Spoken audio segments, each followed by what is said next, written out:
Miss, saya Siska Monalisa Isabella Semenungkali dari kelas 3 IPS 2 nomor urut 40. Hari ini saya akan membawakan topik mengenai pengaruh organisasi regional dan organisasi global terhadap bangsa Indonesia. Namun sebelum kita membahas pengaruhnya, alangkah lebih baiknya jika kita mengetahui apa itu organisasi regional dan apa itu organisasi global. Jadi organisasi regional adalah organisasi yang luas wilayahnya meliputi beberapa negara tertentu saja. Organisasi ini mempunyai wilayah kegiatan yang bersifat regional dan keanggotaannya hanya diberikan bagi negara-negara pada kawasan tertentu saja. Sedangkan organisasi global adalah organisasi yang tidak terbatas pada kawasan tertentu, akan tetapi meliputi seluruh wilayah. Kegiatannya dapat dilakukan dalam berbagai bidang. Contoh organisasi regional ada yang dalam bidang politik dan militer seperti North Atlantic Treaty Organization atau NATO, Southeast Asia Treaty Organization atau SEATO, Pakta Warsawa, Central Treaty Organization atau CENTO, dan Australia, New Zealand, United States of America atau ANZUS. Sedangkan contoh dalam bidang ekonomi seperti South Asian Association for Regional Cooperation atau SAARC, Masyarakat Ekonomi Eropa atau MEE, Asia Pacific Economic Cooperation atau APEC, ASEAN Free Trade Area atau AFTA, North American Free Trade Agreement atau NAFTA, dan Central America Free Trade Agreement, Dominican Republic atau CAFTA-DR. Sedangkan contoh untuk organisasi global seperti Organization of the Petroleum Exporting Countries atau OPEC, General Agreement on Tariffs and Trade atau GATT, dan World Trade Organization atau WTO.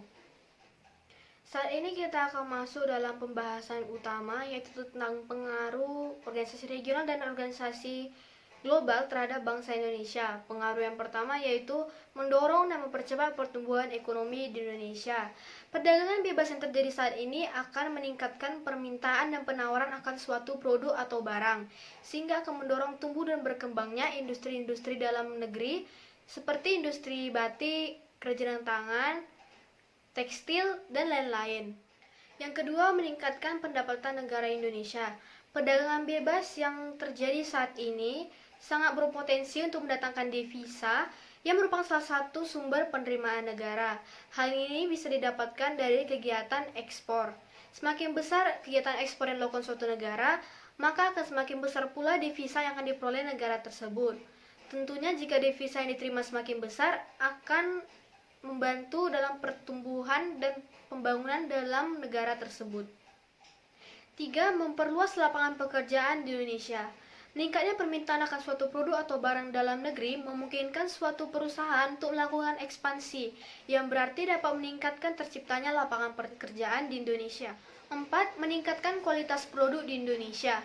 Dalam perdagangan bebas, segala batasan dan hambatan terhadap arus modal, jasa, dan barang dihapuskan. Hal ini semakin mendorong berbagai perusahaan dari berbagai negara, termasuk Indonesia, untuk meningkatkan mutu dan kualitas dari produk mereka agar bisa bertahan di tengah ketatnya persaingan dengan negara lain dalam lingkup global ataupun dalam satu kawasan yang sama. Salah satu cara meningkatkan mutu dan kualitas dari produk adalah dengan menggunakan mesin-mesin yang canggih dan modern. Yang kelima, mendorong kreativitas warga negara Indonesia. Agar dapat bersaing, setiap perusahaan harus menghasilkan produk yang unggul, baik dalam segi harga maupun mutu produk itu sendiri. Salah satu cara untuk menekan harga adalah dengan melakukan proses produksi dan distribusi yang efisien. Persaingan dengan negara lain sebenarnya dapat dihindari. Caranya adalah dengan menciptakan produk yang menarik, unik, dan bermutu yang tentunya dibutuhkan oleh negara lain. Yang keenam, akses terhadap modal asing lebih terbuka. Pasar bebas dan perdagangan internasional memungkinkan terbukanya akses modal investasi dari luar negeri. Hal ini tentu lebih menguntungkan lagi ketika investasi bersifat langsung, misalnya dengan mendirikan pabrik di Indonesia. Dampaknya tentu sangat positif karena dapat menciptakan lapangan pekerjaan yang baru. Sekian penjelasan materi dari saya tentang pengaruh organisasi regional dan organisasi global. Kiranya informasi ini cukup dan menambah wawasan. Terima kasih.